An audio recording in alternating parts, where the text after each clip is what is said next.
গাছের মুকুল দেখে আন্দাজ করা যায় এবার ফলনের পরিমাণ হতে পারে কেমন।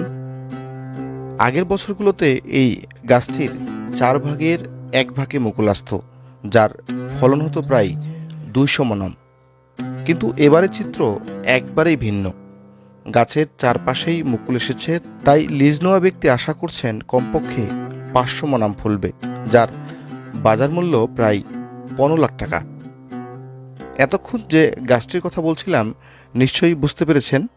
হ্যাঁ, এটি সেই ঐতিহ্যবাহী সূর্যপুরী আম গাছ, যাকে এশিয়া মহাদেশের সবচেয়ে বড় আম গাছ হিসাবে দাবি করা হয়।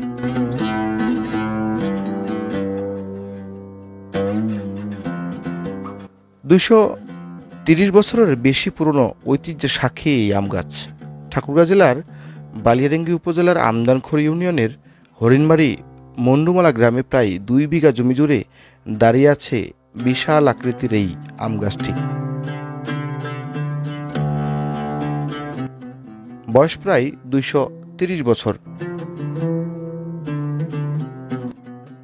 প্রতি বছর স্থানীয় ব্যবসায়ীরা এই গাছের আম লিজ নিয়ে ব্যবসা করে থাকেন।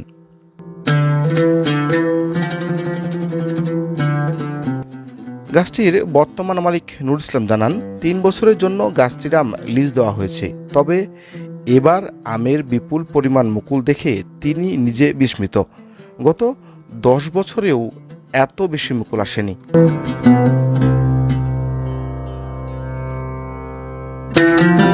ঐতিহ্যবাহী এই গাছটিতে এবার পাতা নেই এমন জায়গাতেও ধরেছে আমের মুকুল। এই যিনি লিজ নিয়েছেন তিনি আশা করছেন গত 2 বছরে যে ফলন পেয়েছিলেন তার চেয়ে 3 গুণ ফলন পাবেন এইবারকার সিজনে। আপনারা সচরাচর জানেন সূর্যপুরী এই আম গাছটির আমের চাহিদা অন্যান্য গাছ জাতের সবচেয়ে বেশি থাকে। এই গাছের বেশিরভাগ আমই অগ্রিম বিক্রি হয়। গত বছর 150 থেকে 200 মণ আম পেলেও এবারে কমপক্ষে 700 মণ আম পাবে এমনটা আশা করছে এই যে গাছটি লিজ নিয়েছেন তিনি।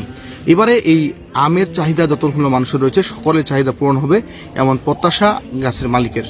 সূর্যপুরী আম শুধুমাত্র ঠাকুরগাঁও নয়, সারা দেশে জনপ্রিয়। সরকারি বেসরকারি চাকরিজীবীরা এই গাছের আম কিনে আত্মীয় স্বজনদের উপহার হিসেবে পাঠান।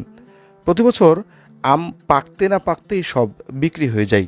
অনেকেই অগ্রিম বুকিংও দিয়ে রাখেন।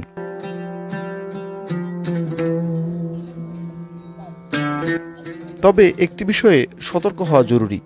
বাজারে অনেকেই এই ঐতিহ্যবাহী সূর্যপুরী আম গাছের নাম ভাঙিয়ে অন্য গাছের আম বিক্রি করে থাকেন। বিশেষ করে বিভিন্ন অনলাইন প্ল্যাটফর্মে ভুয়া তথ্য দিয়ে ক্রেতাদের বিভ্রান্ত করা হয়। তাই সতর্ক থেকে যাচাই করে আম কিনুন।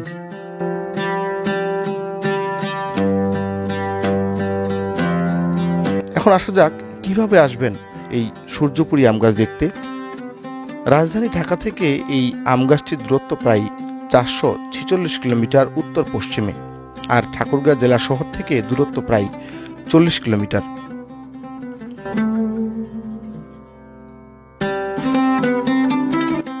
সরাসরি মাইক্রোবাস অথবা প্রাইভেট কারে গাছের কাছাকাছি আসা যাবে।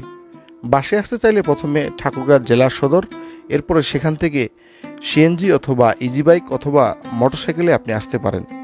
রেলপথে আসতে হলে আপনাকে ঠাকুরগাঁ রোড স্টেশন থেকে সিএনজি অথবা মাইক্রোবাস ভাড়া করে সড়ক পথে আসতে পারবেন গাছটি দেখতে।